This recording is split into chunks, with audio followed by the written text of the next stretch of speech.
Notre fils, c'était le premier, alors on s'est forcément toujours un peu plus inquiété. C'est peut-être pour ça qu'on a vite remarqué que son comportement changeait. Sauf que on a pensé que c'était une passade, la crise d'adolescence en fait.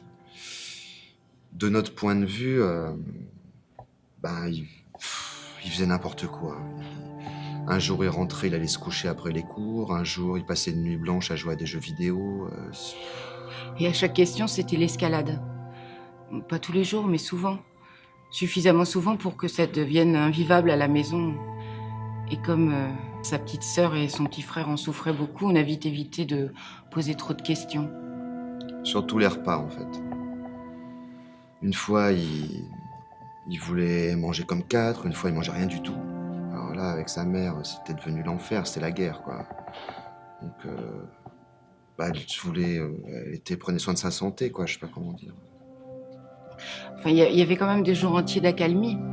On retrouvait notre fils presque joyeux, agréable, surtout les fins de semaine quand il n'était pas à l'école. Alors on se disait qu'on avait raison et que c'était qu'un mauvais moment à passer. Jusqu'à ce que l'école appelle en fait. Donc moi je pense qu'il avait des difficultés à l'école. Il voyait pas d'amis, il était tout le temps tout seul. Malgré les sollicitations des copains ou même de ses profs, il s'isolait.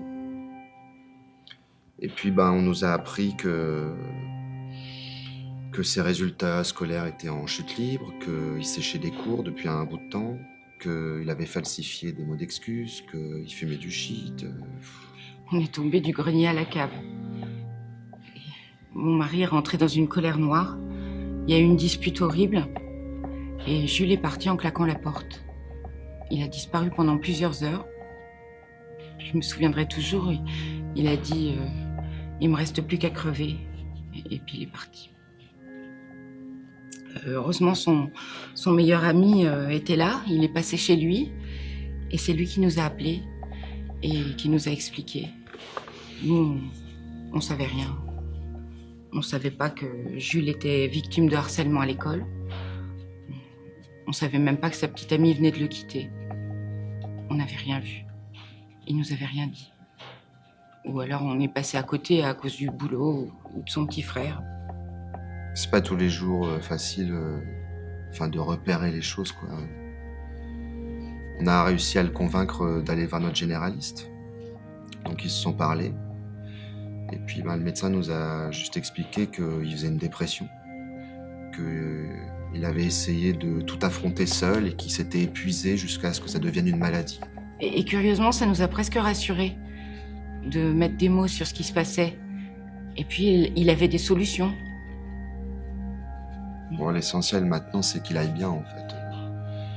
Et puis que la famille a réussi à traverser ça parce que je vous explique pas les remises en question de chacun d'entre nous. On a même dû faire un petit bout de thérapie familiale. Ça nous a tous touchés, même les plus jeunes. Je pensais pas dire ça un jour, mais je pense qu'on devrait être formé à la dépression, au mal-être de l'autre. Qu'on soit un peu comme des sentinelles.